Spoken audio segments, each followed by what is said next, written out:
Bodi ya ligi na TFF wana mapungufu mengi sana na makosa mengi sana ambayo yanajitokeza.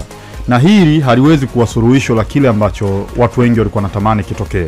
Lakini kuna kitu ambacho kilikuwa kinapiganiwa kifanyike sasa hivi. Kimoja wapo ni kuificha aibu kwa taifa.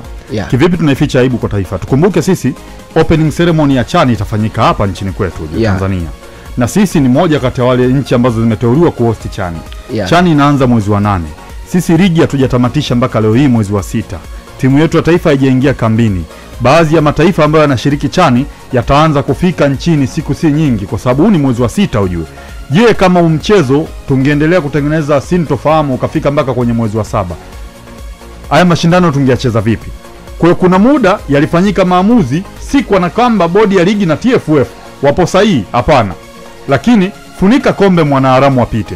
Kwenye nyakati hizi ambazo tunatakiwa kuhost CHAN, wamefanya maamuzi haya makubwa ili mradi mchezo uchezwe, lakini si kana kwamba TFF na bodi ya ligi wapo sahihi, si kana kwamba matakwa ya Young Africans yameshatimizwa, hapana.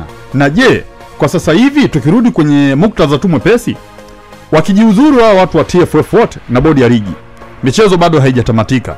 Nani atasimamia ligi kwa kipindi kifupi?